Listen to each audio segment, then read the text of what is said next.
Hello, everyone. I'm Captain Logan, and here's Austin the Day Ghost. It's time for a request, and awesome. I'm already screwing everything up. I accidentally put up the After Dark title for a second. Uh-oh. I don't know. I don't know how that happened, but anyway, it's not an After Dark. This is for everybody, and there will be no swearing on this program. We did a similar thing last night with the music on the Captain Logan show, where for a second it started to play the "Gonna Take You for a Ride" song, and then Yeah, switched to the yeah. Captain I Logan had it theme. switched. I almost just left it and played in with it. I've done that before, where I like accidentally play it, and then I caught it quick enough. I was like, I guess I'll just let it be a mistake. Anyway, whatever. Tonight, Austin and I are gonna review a really cool, interesting political thriller based on a true story that I want to say is kind of obscure, but shouldn't be obscure, or at least was at the time, and has maybe been.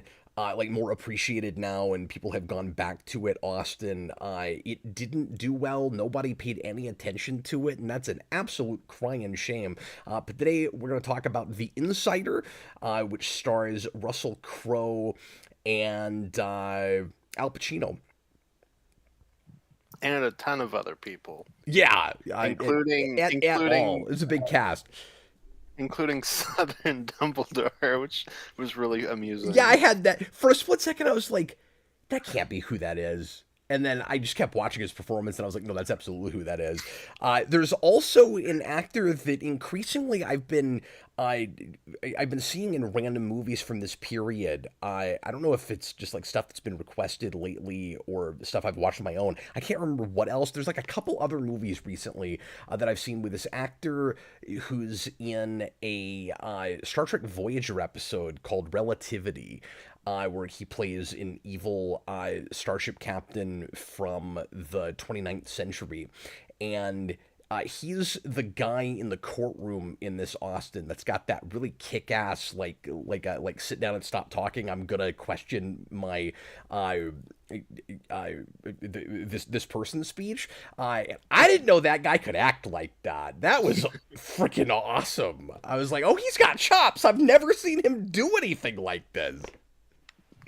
That's like the best part of this movie is that just every now and then, because it's very maybe not understated, but like just like a regular drama, and then every now and then, like characters will just have an insane blow up that is like glorious. It's wonderful. Anyway, this is requested by Victor Herman. This has turned into kind of Victor's week on the channel. He won the top super chatter last night, and I have to, I gotta remember to do this. I have to send him a personal video message, and it happens to also be his week for ReQuest. So congratulations to Victor Herman for taking over Geekvolution this week. Is he Uh, also a Hulk fan? I don't know. Maybe he is. Maybe he is. Yeah, that's what we're supposed to be doing tomorrow night. And I say supposed to. My schedule's changed slightly. We're still going to try to do this tomorrow night. But if it happens, it's going to be late. And sorry about all the late starts this week.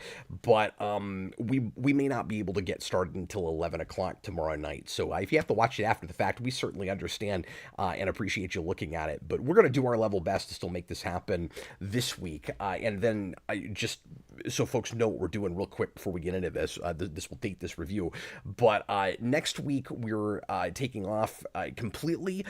I may sneak in a stream or two somewhere, but for all intents and purposes, we'll be out for regular content, and then we're going to be changing things up for for the foreseeable future, a few weeks after that, with a special series that we can't announce exactly what it is yet.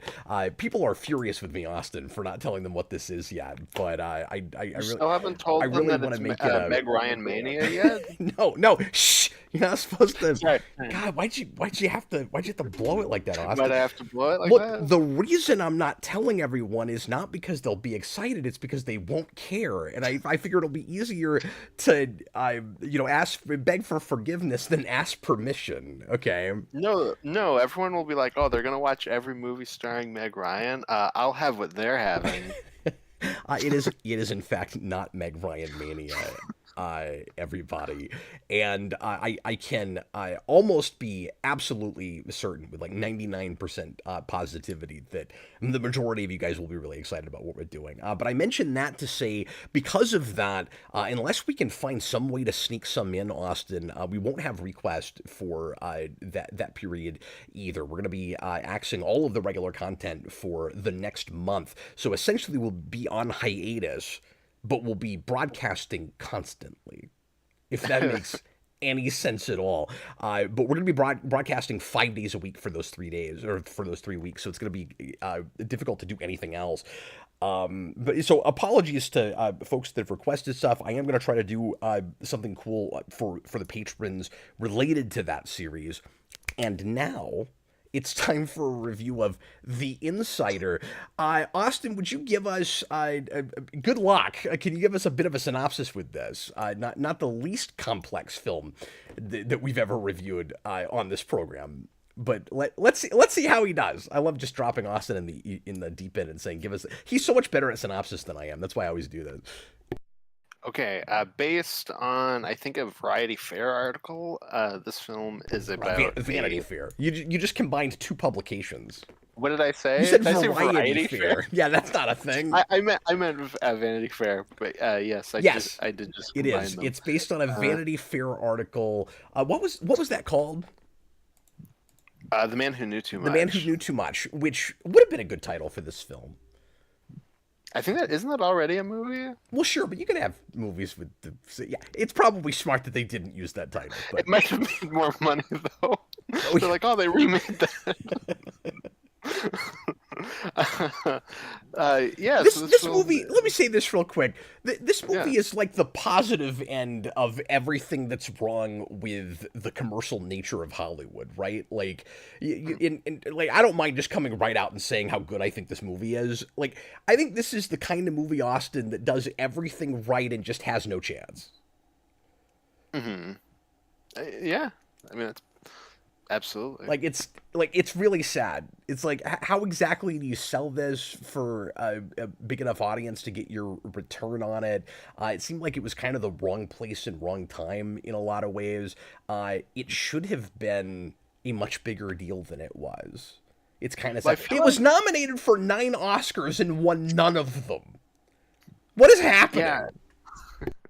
No, I mean, in a way, I guess the like more modern equivalent of this would be something like was it like The Big Short? I think like an Adam McKay kind of snarky comedy about the tobacco company. Oh, okay. Not like this. Yeah, so this movie, as the title would suggest, it would have done gangbusters on television, but you couldn't have done that with the kind of budget it needed, I think. Well, if it's a long enough running one, you could have like crossed over with The Wire, like another big TV show at the time, and it could have really taken off. Anyway, I'm sorry. Go ahead. That's okay. So this movie is about a former tobacco, like big tobacco employee who is Russell Crowe, who gets fired, and he starts to work with 60 Minutes to report on the shenanigans they're doing, because it's corporations, so of course they're doing shenanigans. So the whole like cigarette industry was being attacked and vilified when I was in high school, and all of a sudden you got, because Austin, my being quite a bit older than you, I grew up with like smoking and non-smoking sections in restaurants. Like I saw all of that, and I went and like played pool in bars and walked out like smelling like smoke. And like I'd go home and my parents would know where I was. Like you still had a lot of smoking everywhere, and I did not understand that in high school. And one of my big takeaways from this movie was, oh, this was the beginning of the end. Like, this is what started all of that. This is why that happened.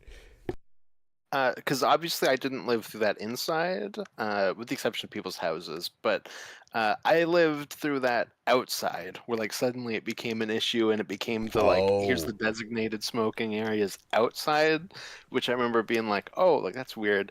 The best one, by the way, in Canada is at the Toronto Zoo, where one of the designated smoking areas is just like a cage next to one of the animals.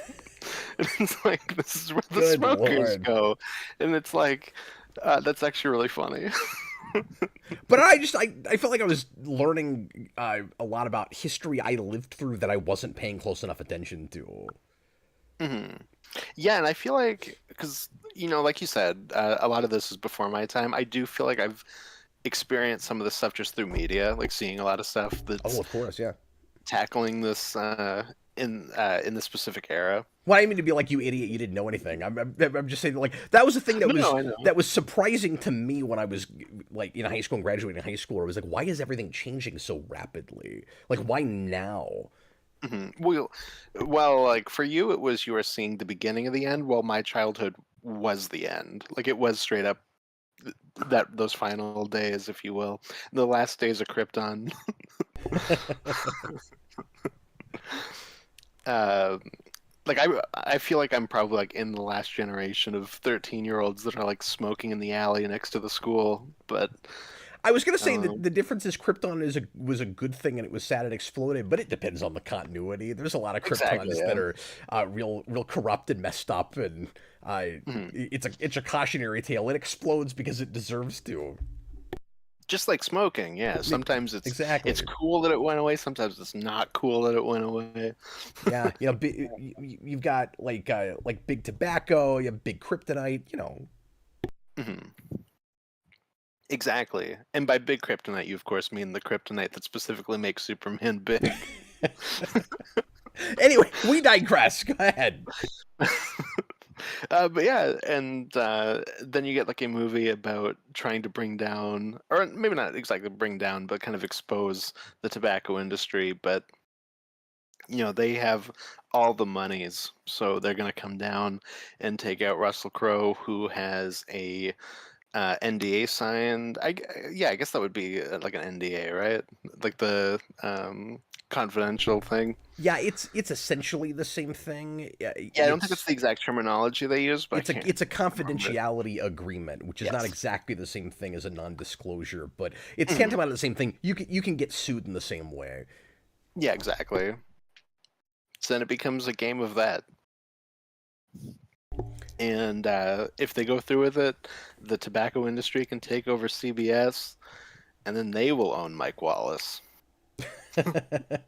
Yeah, and it's important to note that it's also a dual protagonist film Mhm. about not just Russell Crowe's character, but Al Pacino's character, who is the guy who works for CBS and is kind of partners with Mike Wallace and goes to try to recruit Russell Crowe's character in the first place to get information about Big Tobacco before he even realizes the information that this guy has and that he's just been fired. And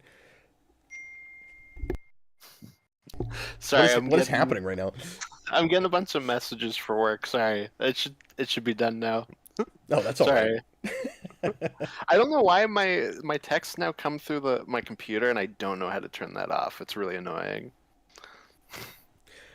But sorry.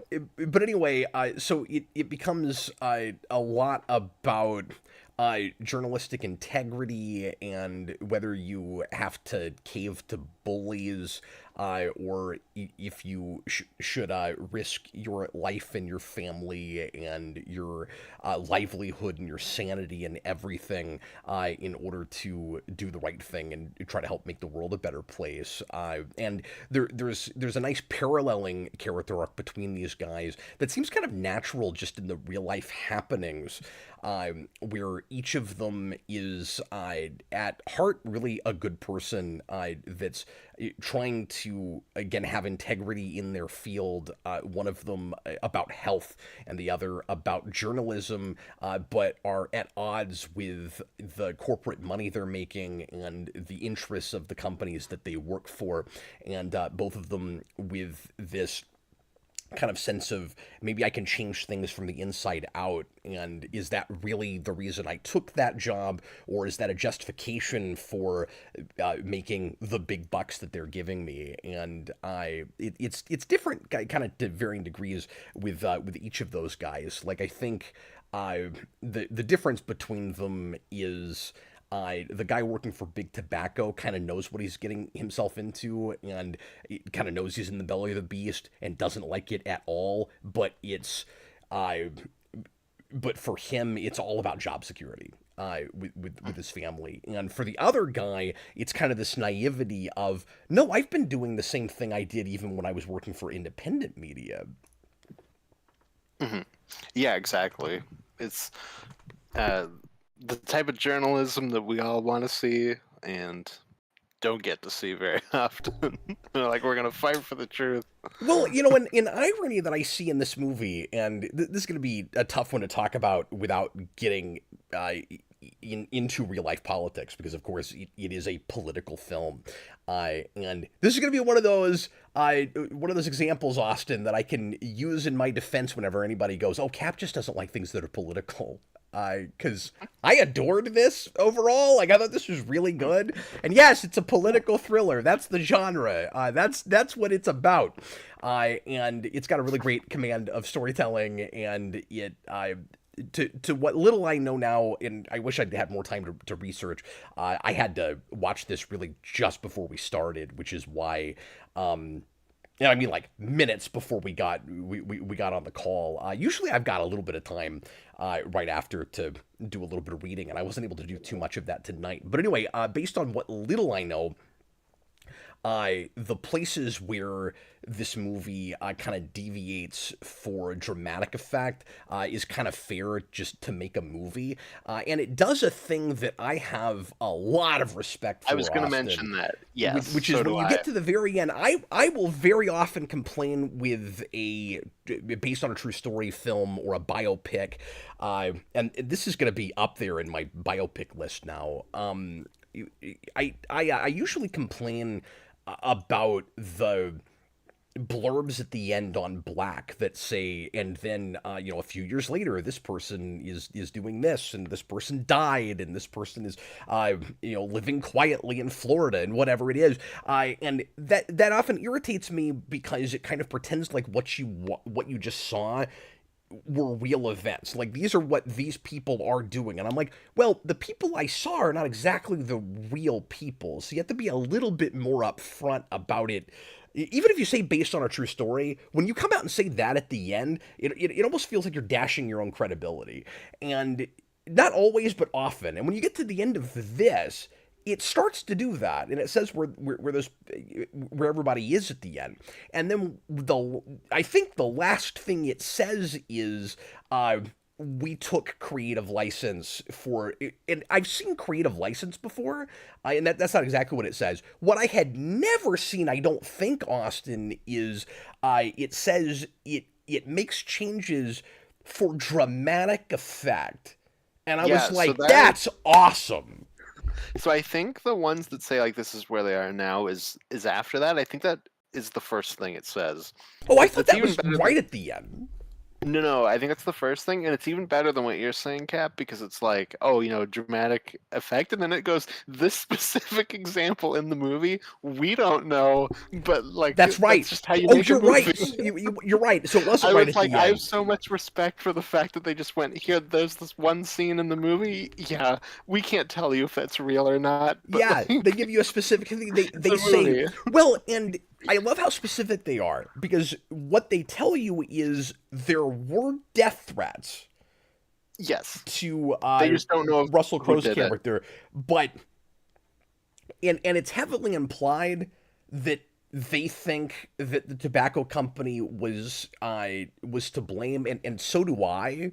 like Mhm. like chances are, with all the other tricks in the book that they're pulling, and all of the, grand conspiracies, that you get with tobacco and food and drug corporations, et cetera, et cetera. There's a lot of money spent and a lot of shady things that are done to keep, to keep whistleblowers at bay, uh, and that's not conspiracy theory. Like, at this point, a lot of this is just very well documented, and we just live in a world where we're all talking about it and we can't stop it.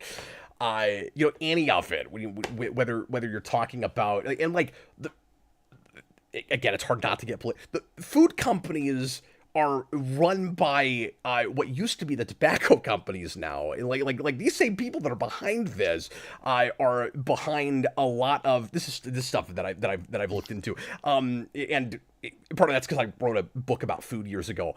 But so some of this stuff is in my novel. But anyway, you've got, tobacco companies using some of the same tactics, to keep things, sorry, just a smirk on Austin's face.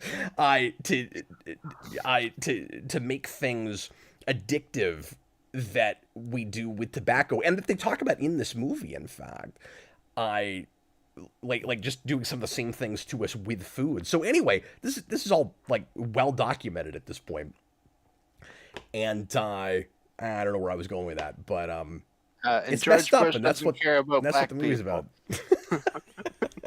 Yeah, exactly. But I So guess that's why I was smirking. I I'm guess like, I just gotta worm that in at the end of this. I guess just that to say, it would surprise me if the death threats and the threats to this guy's family were somehow coincidental and about something else entirely. So it doesn't say, which of the things they put in the movie are real or not, but it does say, like, they were threatened. We don't know for sure that the tobacco company did it. Like, I want to look into whether the bullet in the mailbox happened. Hmm.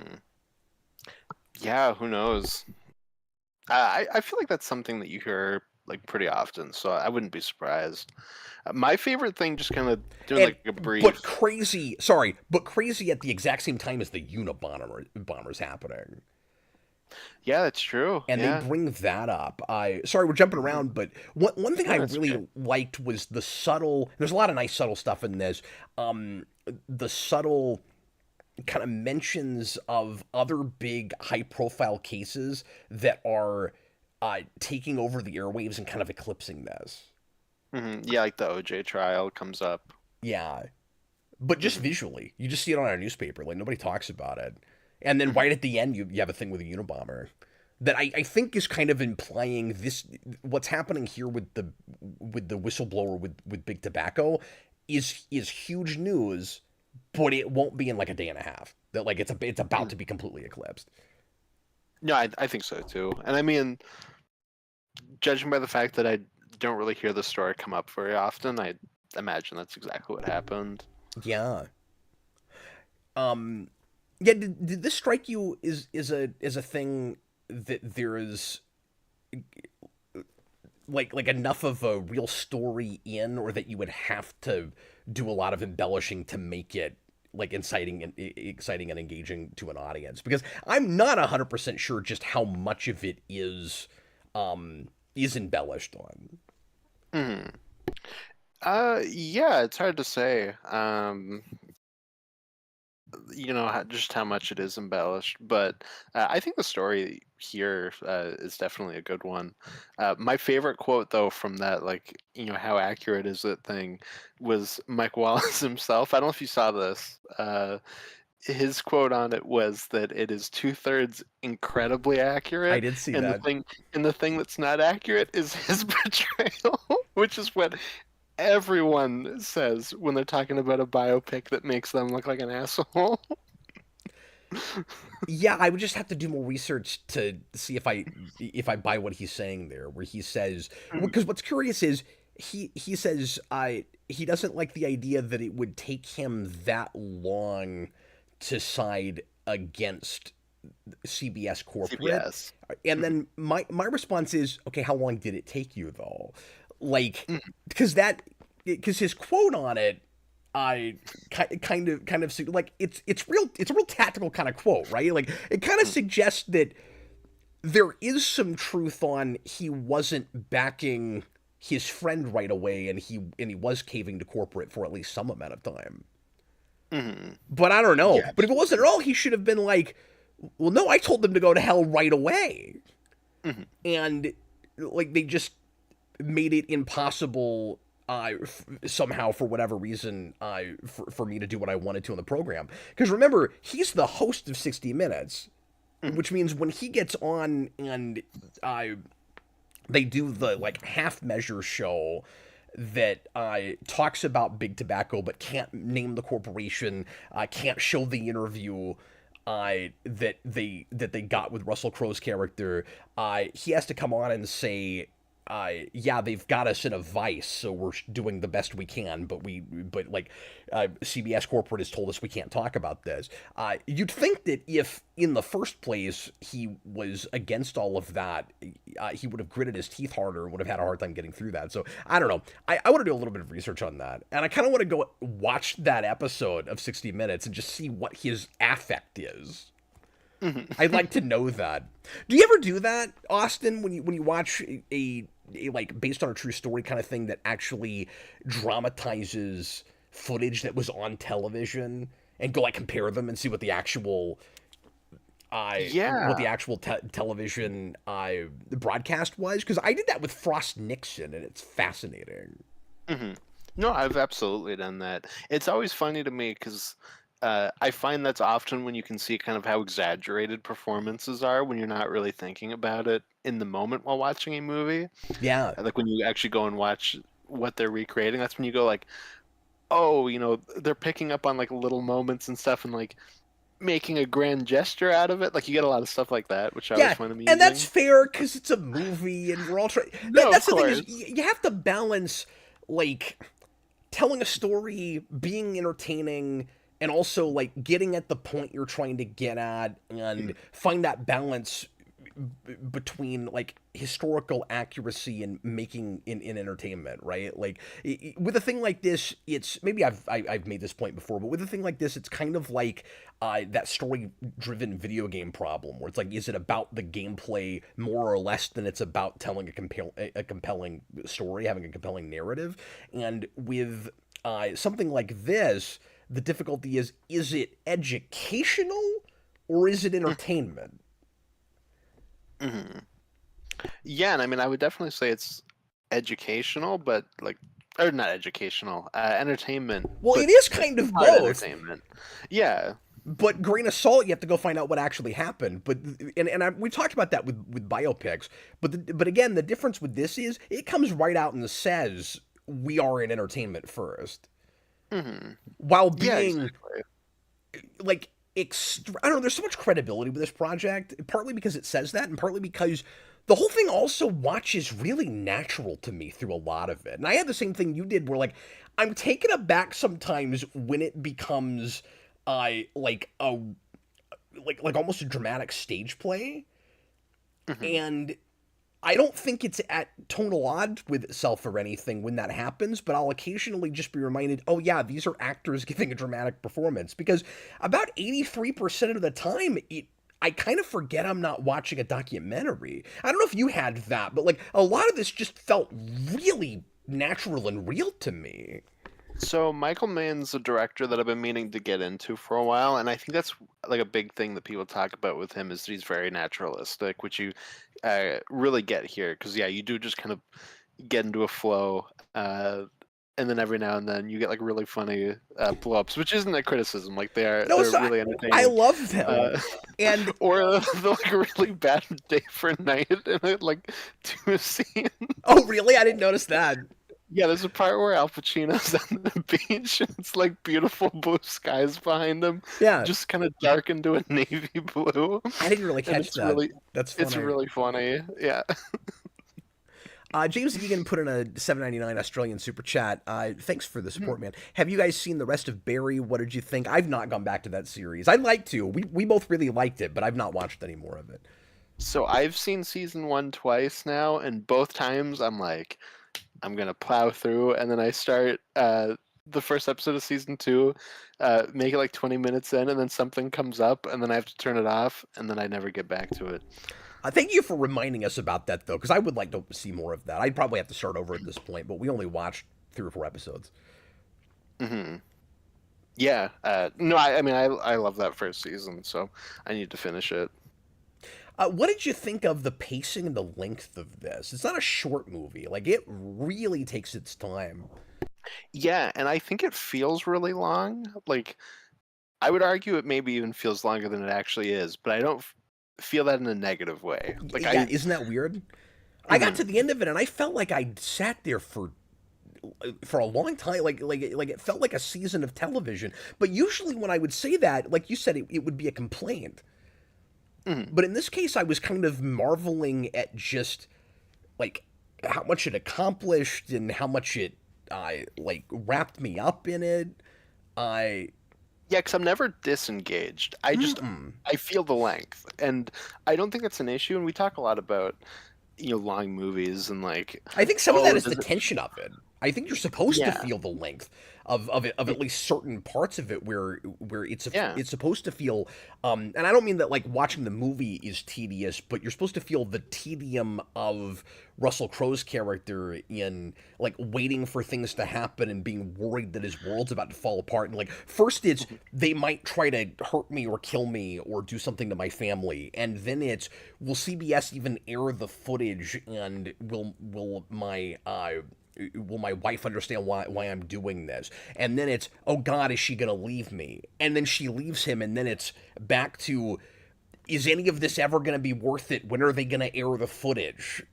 Mhm. And then it's, I'm gonna go in front of a court while the tobacco company is serving me with a gag order, and I could be arrested when I come back to my hometown. Now, am I going to get arrested? So, like, there's this constant feeling of dread that I think elongates it in the right way. Mhm. And, Yeah, and just like and an the other uncomfortability. protagonist maybe has that too, looking at it from another angle. Mhm. Yeah, well, because for Russell Crowe, it's you're really feeling, like you said, that kind of like drawn out thing where it's like you're really living with him, and oh man, is all this going to be worth it at the end of the day? I don't know, and I'm never really sure exactly how he's going to land by the end. And with Al Pacino, it's much more of he's continually trying things, and it's constantly falling apart, and it's like, Yeah. okay, when is the moment where he's going to strike something that catches? So you're kind of feeling the length for through both characters' eyes, really. And you're rooting for both of them. Like, Mhm. they're not Yeah. perfect. They both make mistakes, but they also have their hearts more or less in the right place, and you Mhm. just want them to win. I found their friendship to be really compelling. Yeah. Well, and it's full of drama, and they're more like frenemies in a sense, where they're at each other's throats a lot But they too. also But have they so much are. respect for each other. Like, I love that they Mhm. like each other, but they're getting in each other's way too. So you have all these places where they get into almost a shouting match, and you can always tell they still care about each other. Mhm. Yeah, exactly. No, even At least at Russell the point Crowe's. where, sorry, at least at the point where Russell Crowe doesn't think that he's being used, and you do get, he does kind of went back around to that where like, you've been manipulating me. I think he's just lashing out. I don't think he actually believes that. I mean, he, Mhm. he maybe doesn't totally know what to believe, but I think there's always a part of him that knows that he's dealing with a good person, which is part of the reason that he even deals with him in the first place, I think. Mhm. Yeah, I mean, I think he puts it kind of perfectly earlier on in the film where they're talking about his flaws, where he mentions being kind of hot-headed and like quick-tempered, where you get Yeah. that a lot, where like something bad will happen and he just kind of lashes out, Well, and and it's often at Al that's how he Pacino. lost his job. He's got a Yeah, history of that, and then the narrative exactly. very intelligently comes back around with that later when that's the dirt the tobacco company is trying to dig up on him. Is like, here's all these places where he was a hothead and did a dumb thing that we can maybe use against him. Yeah, exactly. But I think one of the big strengths of this movie is that you take things like that, and I also think Russell Crowe's wife as well, where it's in a lesser film, you can really see like the cheap drama on the wall. Hmm. Where it's like, okay, we gotta mine this out. Like, uh, Russell Crowe's wife is gonna do the CW walk off screen, but like I always buy it in the moment, and I think they do a really good job of all of that and getting me in the characters' heads, and Yeah, just and it's also how not much they go superficial. through. It's also not superficial in the other way, where they have to give her token scenes to make her sympathetic and make us really like her. Like, Hmm. she's understandable. She doesn't get much to do beyond being upset that he's putting their lives in danger, but you get what you need to understand the relationship and how strained it is even before all of this has started. So like, they're just in a real time and place by the time the Yeah. movie starts. So you see all the red flags in a marriage that is maybe close to over, and the couple doesn't even know that it's close to over, right? Like, it's not just that he's putting them in danger by going on TV or going to court and talking about all of this, because you also have a really nice parallel, or I should say a kind of a mirroring between your two protagonists and their relationships with their wives, because on the other side, the other guy has a very strong relationship with his wife, and if he was in the same situation, she would back him all the way, even if they had children. I'm Hmm. sure, and would be like, yeah, put bodyguards here, we'll do what we have to do, but you're doing the right thing, and I know this is something you have to do. And the other guy's wife doesn't do that, partly because they have a strained marriage, they have bad communication in their marriage. She doesn't fully trust him. Maybe they don't fully trust each other, Hmm. because it's just not a good marriage. And it's Yeah, a and I really think good there's some. snapshot into what a marriage like that looks like. Yeah, and I think they capture the chemistry of those actors really well. Where Absolutely. the moment Russell Crowe and his wife in this get on screen for the first time, I'm like, there's like a weird disconnect between these two people. Like, this is not like, are they a couple? And Yeah, then the scene keeps going, and then I'm like, I had oh, that they too. are, but they're clearly like on the outs or will be. Like, this is not a relationship that will last. And I just thought that was really cool. We're just down to the chemistry, like I could feel that. A lot of hints in the first scene Mhm. Yeah, with exactly. where they're having dinner. They seem really distant. They seem to be kind of talking past each other. You remember that Mhm. moment where he gets up to get more rice and he just looks at her and says, "Instant rice." Like, I feel like instant rice told you everything you needed to know about that marriage. Yeah, exactly. Well, because then you get that scene afterwards where he goes up to the car and he's like, "I'm gonna go get more rice." Or no, I'm gonna get soy sauce. Soy That's what it sauce. was. That's what it was. And I'm like, "Is he coming back? Like, is this the dad's leaving to go get cigarettes?" Well, it'd be really funny if it was cigarettes. I was thinking through this whole movie, man, I'm glad I don't know anything about the real life story with this, because and this is a Yes, point I've made same. with biopics before too, but this in particular, I appreciated being left in the dark and getting to guess at it, uh, Mhm. because, and that's a casualty sometimes with a movie like this, with real high profile case that legal case that people are aware of. You already know how it's going to end, you know where it's going, and I didn't Mhm. know anything about this, and so it was, and some of this, I guess, you can just give to the history and the way it worked out, and some of it I think you can absolutely give to the way this guy chooses to tell his story, Austin. Mhm. There's a place where I kind of think it's going to go down to a single protagonist story, and Russell Crowe's character is going to commit suicide. Did you have that? I was just about to say that the second you started this.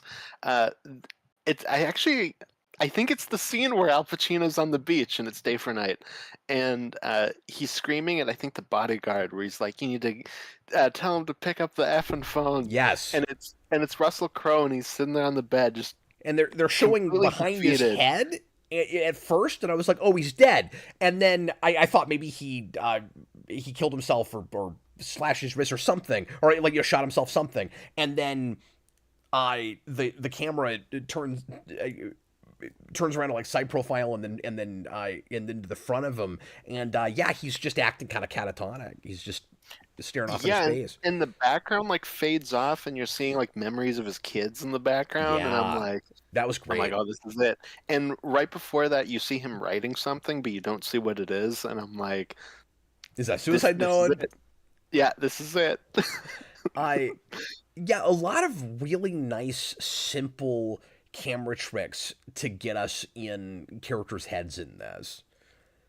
Mhm. There's a couple Yeah. places where we'll get like right behind somebody in close up while they're looking at someone, I that like somehow really puts me in their vantage point in an unusual way. Like there's some like unconventional shots like that Mhm. Yeah, just really cool cinematography for again a movie all the that, way around. for the most part, is very naturalistic. And a movie that would be really easy to just put a camera in, fly on the wall, make it feel like a documentary, Mhm. and that could have been really effective. But there's this really like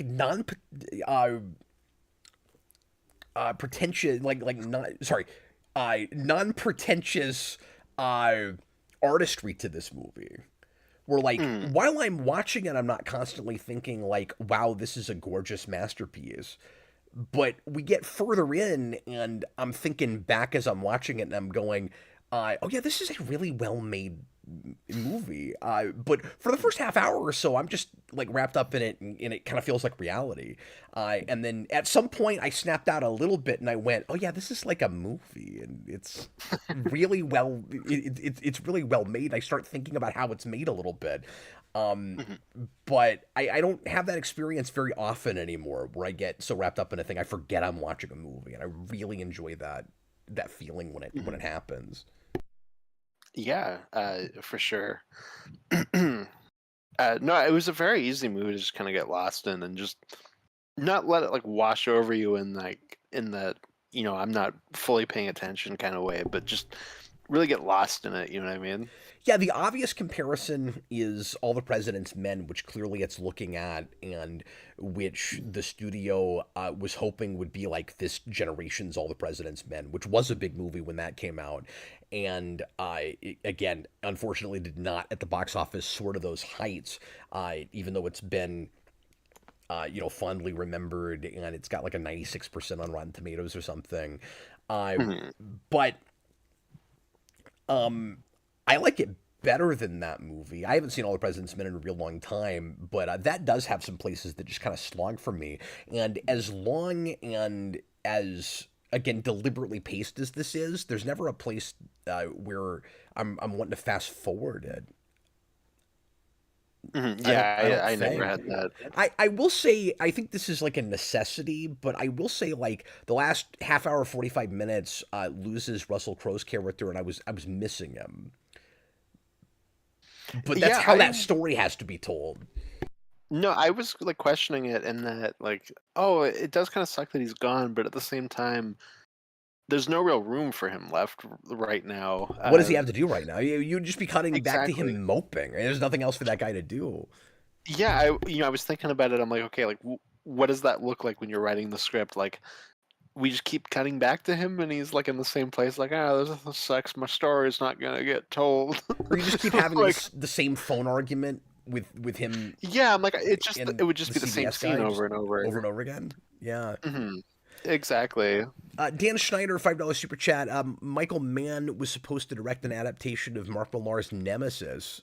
I kid you not. This is a real thing that almost happened. Millar is a fan. I didn't know that. That's insane.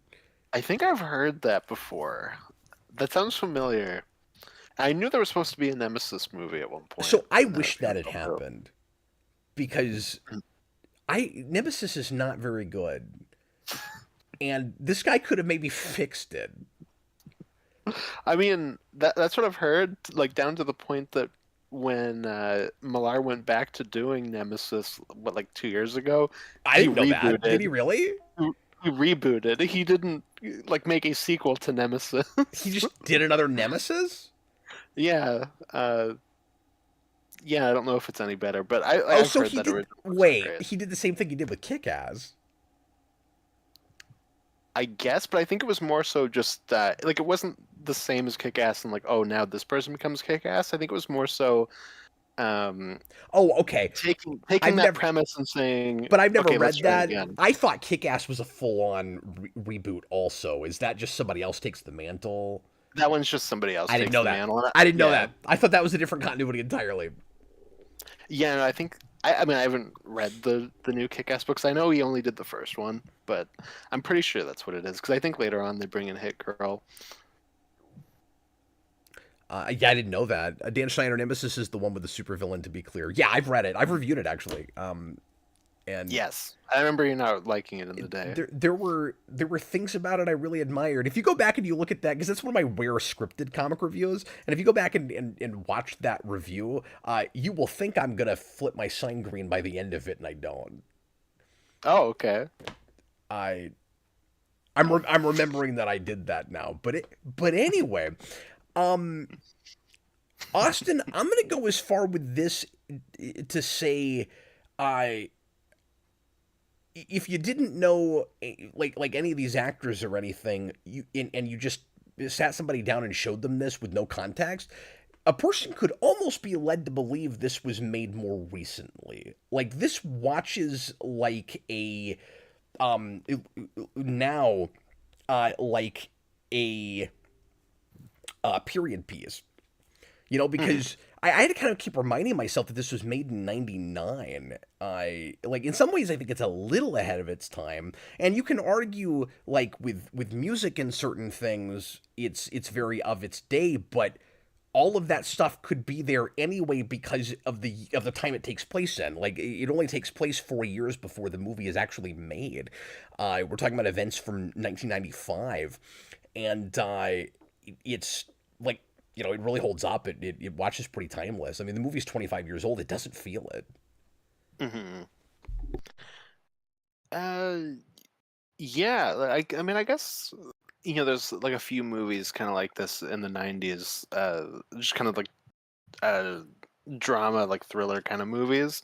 Yeah. But but you're right. There's nothing that like super dates it in a way like that. So I can see where you're coming Again, really from. just some score stuff. But if you made it now, you might make some of those same choices to You'd put probably you go in more that over the time. top.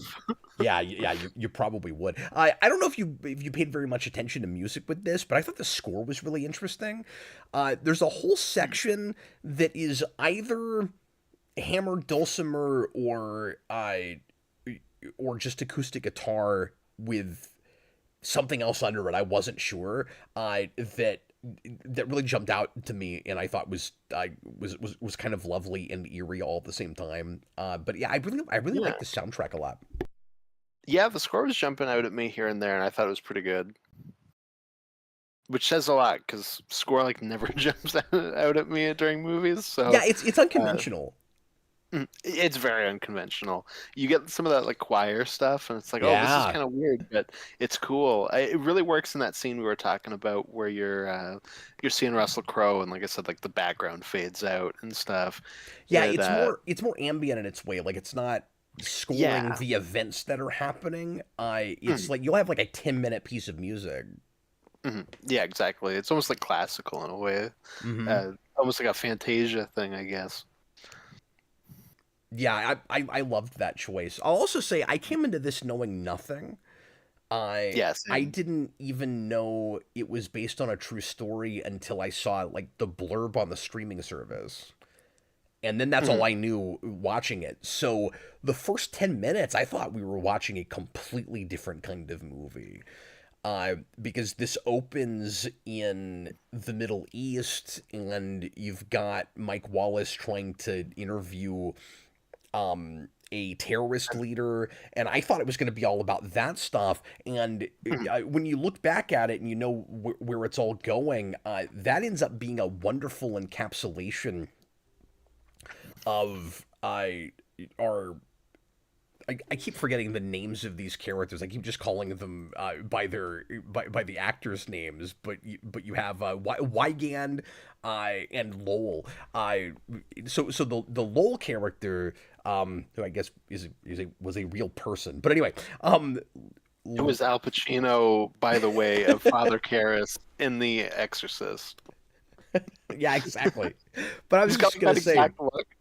well, and like we all know who Mike Wallace is, so we keep just calling him Mike Wallace. But he's Christopher Plummer, and this is a really good Plummer performance. And I would never have Yes. thought of him for that guy, but he's perfect. Like Mhm. that is just the correct casting there. No, he's wonderful.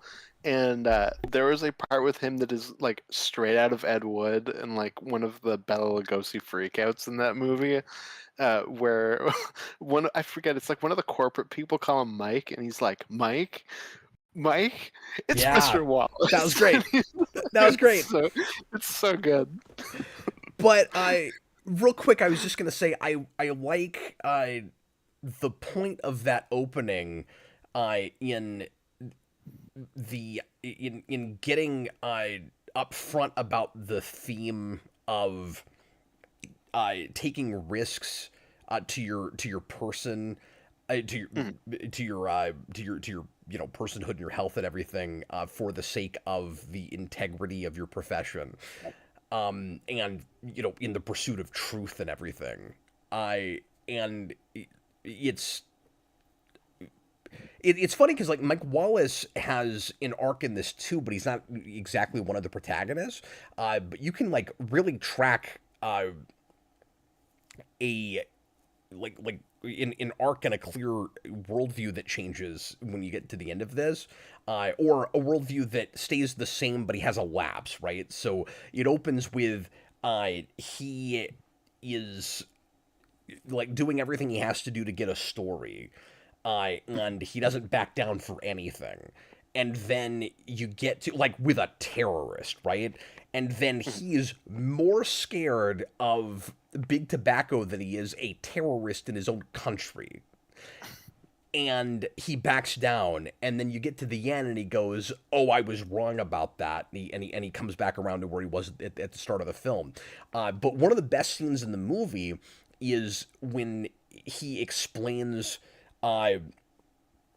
to our main CBS guy. I cannot remember character names to save my life. Whoa. Lowell, thank you.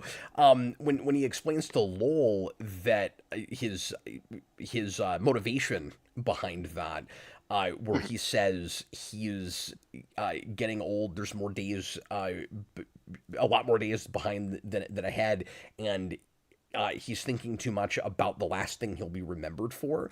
I thought that was a really great scene, and I think the movie is just really good at getting up front with character motivations. You always know what everybody wants. Mhm.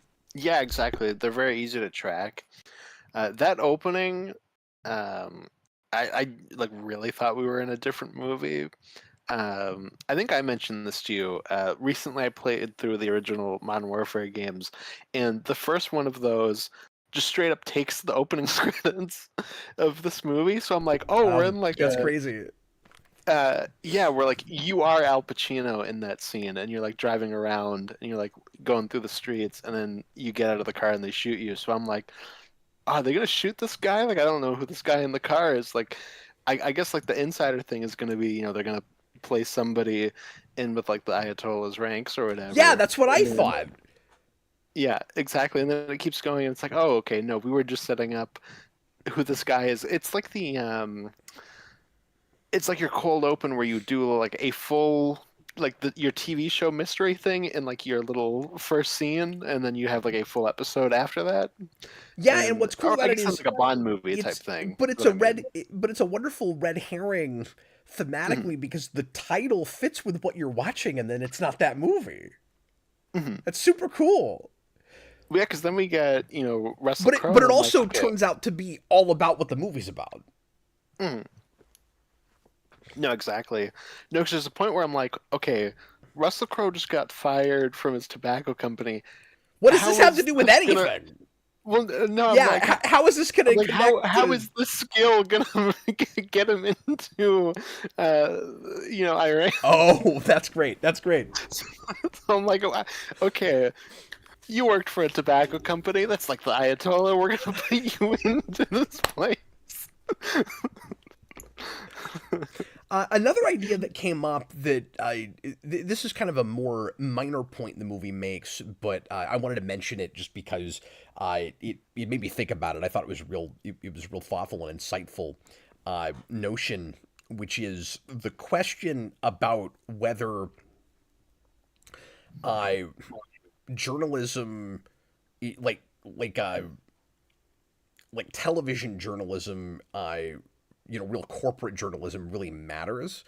Mhm. And not just the cynical idea, and of course this has just gotten worse and worse over time, but not just the cynical notion that there are always big companies with their own agendas that are increasingly kind of telling their reporters what they can and can't say. And so is it really about delivering the news, or is it about manipulating a population into doing what your head honchos at a company want you to do, or shareholders, that kind of thing. But what it's getting at here is the question of whether people, and these are related things, but whether people are watching to get the news or watching to be entertained. And I like that that was discussed. Mhm. Yeah, absolutely. Well, especially with this kind of a thing, with this kind of like big, breakout thing. Well, even with the kind of opening thing with Iran, like you could easily say, are people watching this because they want to learn more about this, or are they watching it because it's like entertaining? Yeah, Lowell has this great vulnerable moment toward the beginning. I think it's Lowell that talks about this, where he's like, I I think I'm making a difference, but it's also possible that we get all these ratings, and people are watching this just for like the juicy drama of it, and then they move on with their lives, and then it doesn't actually affect anything. And then you get to the end of the movie, and it's the big tobacco company like settles with all these constituents, and it's a giant hefty sum of money. It's billions of dollars, not millions but billions. But again, I lived through it, never heard about any of this. Mhm. So like it's really speaking to that. It's like the people that were paying attention to it paid attention to it the same way they would like a big event episode of a TV show, and then it's disposable and they move on. Mhm. Yeah, exactly. Then the glove episode of the OJ trial comes on, and that becomes the new talk at the water cooler. Yeah, And exactly. again, I appreciate the OJ trial was referenced, because that's exactly what that is. Like, Mhm. is that about news or is that a soap opera? Mhm. Yeah, exactly. Like a kangaroo court. But anyway, Uh, I don't know what else I have to say about this. But yeah, I would recommend everybody watch this. I thought it was quite good. And every time we do a biopic I really like, I want to put it in my top 10, or like true story movies top 10 biopics. But I've got too many for a top 10 now. It's probably like 20 or 30 at this point. you've got like 50 movies in your top 10 biopic. Yeah, exactly. But absolutely a Hall of Fame movie for this Yeah, show, easily. easily. Mhm. Yeah, Good job, Victor absolutely. Herman. Good job giving us a Hall of Fame movie. This Well, will be one to buy and put in my collection. as I said to Cap off screen while watching this, I like progressively was getting more angry that this lost the Oscar to American Beauty, Yeah, which is a movie that sucks. and I've never seen that. But you said that's pretentious. This doesn't have any air of that. Even when you get to No. the operatic music you're talking about toward the end, I still didn't think it was pretentious. That seemed warranted to me. I don't know. Hmm. No, I had the same thing. It just really worked in the moment. Also, I'm not the biggest Russell Crowe fan. Like, I have liked him in things. I think like maybe it's just like too many big, huge commercial things later in his career because I haven't seen a lot of like later Russell Crowe movies or performances I've really liked. This is easily one of the best performances I've seen from him. Yeah, I had a moment where I was thinking about that because I was like, I feel like I used to not like Russell Crowe, and then at this point, I've just seen more and more movies with him that I really like that he's really good in. Like Jog my the memory. nice, Name some. well, L.A. Confidential is one that we did on this show. The Nice Oh Guys my is one of my God! favorite Remind me. movies What's of the it? last 10 years. Wait. Remind me what that movie was. I can't even remember right now. That is, it's him and Guy Ritchie and Kim Basinger, and it's like the detective movie. Oh, that's right. Boy, that's not. Yeah, I really liked that, but it's not stuck. It's not sticking with me.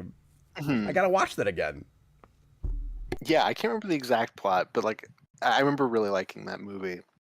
Dansden says Then American Beauty was a winner that made sense at the time. Dan Schneider puts in a $2 super chat and says, "You and Austin must review American Beauty." Austin doesn't want to do that, and $2 isn't gonna do it. So luckily for Austin, we don't have to do that. I mean, I don't care. I talk about anything. Talk about anything for money. Austin. No, but no, I've just never liked American Beauty, and that's a film I saw at a young age and have seen multiple times, and I'm just like, this sucks. And I imagine it does not hold up well with like some of the Kevin Spacey stuff in that, but I've not gone back to it since Yeah, all that's dropped. yeah, I haven't Not that that done makes that it either. bad. It was bad before that, but at least Sam Mendes made a better like Oscar nominated movie with 1917. So Oh, I he still at need to least got see that. that. It's really good. I like that I've movie a lot. I've wanted to since it came out, and I didn't get to the theater, and so I just keep forgetting about it. And that seems like a thing I should have gone to the theater for, but Mhm. Yeah, and that's when I saw Blind in the theater, and it was really cool. The way it's filmed is really I interesting. I don't heard know if, nothing but good things about it. yeah, well, and that's kind of filmed like the Birdman thing, where you're just always in like a track, and Oh, it's supposed it's to be really one neat. like one continuous take, like a fake Yeah, it's really, continuous take. Crazy. yeah, it's exactly. It's really cool. Josh Gilsano, $2 super chat. Happiness is a much better American Beauty. I don't even know what that is. I just imagine just being happy is a better American Beauty, which I agree. But I also don't know what I've that never heard is of that. offhand. But I'll have to look into Well, that. Austin, speaking of things I'd never heard of, next time we do a Yes. request, and again, it's gonna be a month from now. So once again, apologies to requesters for the hiatus on this. We are gonna have content on the channel after this next week, and I'm gonna try to do a cool thing for the patrons. That will make up for it at least a little bit. And if we can sneak one or two in, we will. I just don't know. I don't know how that's going to work. I'm not. I can't. I can't promise that. But anyway, we're going to be reviewing a movie that Teddy asked us for called My Breakfast with Blassie, which I'd never heard of, and that is from 1983 and is a Andy Kaufman movie. Yes. Okay. For some reason, I thought it was the Dragon Ball one was the one that was next. Yes, it is that one. I've homework to do Dragon because Ball is after that. What homework do you yeah, have to do? because that is a parody film of My Dinner with Andre, and I've never seen that, and I Oh, feel you like I do need to should see watch that. it, and I Mm-hmm. feel like I need to watch it before I see an Andy Kaufman You satire do. on it. You've got time. My dinner with Andre Exactly. is wonderful. I like that movie a lot, and I finally showed it to my Mhm. wife a couple months ago. We had a really great date night with that, and I still can't tell if she liked it. I love that movie. There were things with that where she's like, "This guy's an idiot. Why is he talking about this?" And it was really funny. I And Jason and I are talking really seriously about eventually putting together a parody of that movie ourselves. Actually, we're talking about making. I don't want to give away what we're gonna do with it, but we're talking about making a My Dinner with Andre parody uh, ourselves eventually. I want to get a little while away from the movie we're putting out this summer before I jump into another movie project. But Well, that's one of my favorite Simpsons video game jokes. Is they're at the arcade and Martin is playing the arcade game for My Dinner with Andre. oh yeah, I forgot about that. Yeah, that's awesome. Yeah, it's just two people talking. I would play that. Oh, it'd be wonderful. It's that and the Waterworld one where you have to insert like 45 coins and then you take one step forward and it asks for 40 more coins. Yes. I My Dinner with Andre sounds like a Telltale game. Yeah, you're not wrong. Andre will remember this. Except like nobody moves anywhere and the only action that you ever do is like picking up a fork. And then You have to like swipe left in order to pick up the fork. and then B, depending on which character you are, you'd be doing a lot less like reacting to things, because or like any response at all, because like actually it wouldn't work either direction, because if you're the if you're Andre, you're just doing all the talking. And so, like, for the most part, so only like 5 times would you have a place where you would have anything to respond to. And if you're the other guy, you're just sitting there waiting patiently and listening. Like what? Like you wouldn't have any prompts to do. Well, that's the canon one. That's if you just hit ellipses every time. Yes. You can change it. I love with Batman the sheer number of ellipses, chances you get. Like that's D a lot. I assumed that was just for every dialogue choice, but I guess it can't be. I don't think it is. I think there are times where you have to actually pick words. You know, we've gotten to the point where we do this on every request. For the last 5 minutes is nothing to do with the thing we just reviewed. And I always wonder how the hell we even got there. While we're that far off topic, I will just say, last night I saw the new movie Bring Her Back, and I highly recommend it if anyone's listening to this. It's a new horror movie. It's made by the people who made another one called, oh my god, now I'm blanking on it. Talk to Me, from 2 years ago. That was also really good. It's an Australian movie.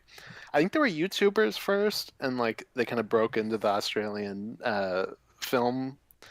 And both of those movies are really good, but I like cannot get that new one out of my head. It's like just ringing in there constantly. It's really great. Wow. So if you're into that kind of a thing and you're listening, definitely go see that. Austin just breaking into a recommends all of a sudden at the end of a show. Exactly. I don't have anything right here to recommend. I guess I can recommend the Spawn cover gallery. I can recommend that. This is a wonderful cover gallery. It's hardcover and it's the first 100 covers of Todd McFarlane's Spawn. It's great. You did like a Smiling Friends joke, like doing this at the camera. And the compendium doesn't have the covers, so if you want to collect Spawn and trade, you got to get this. It's great. I wasn't gonna bring that up, but I had to recommend something. Yeah, I was like, we're off topic anyways, and I need to tell people to support this movie. I think it's doing well, but I don't know. But Dan Schneider says you always have the choice to be silent in those. Heck yeah. Oh, he says sometimes Batman will talk automatically at plot relevant points. That's why. But it should be like, save Alfred, save Catwoman or whatever. Alfred will remember this. And you just watch both of them die. Well, anyway, that was fun. We're we're gonna get going. Austin and I will hopefully be back tomorrow night for the Superhero Rewind commentary on Ang Lee's Hulk, and I'll put out a message and let you know if that's not gonna work out, and we'll work it in next week when I'm supposed to be off. But I'll make sure and do it sometime next week because we're gonna start this crazy other series after that, and I don't want to wait a month on it, Austin. Because I just watched it. Absolutely. You know, Oh, so okay. I want to talk about it because I watched it today. I still gotta watch it. I'm excited to get back to it. I don't know what I'm gonna say about it yet, but Oh. we'll figure it out. Yeah. Anyway, I'll find a way. we'll talk about it tomorrow. Thanks for watching, everybody. We'll see you again real soon. I was Captain Logan. This was Austin, who is also the Day Ghost. Yes, I'll see you guys tomorrow for Hulk, and then for Meg Ryan Mania in 2 weeks. Look forward to that or something else. Bye, everybody. Something else. Good night.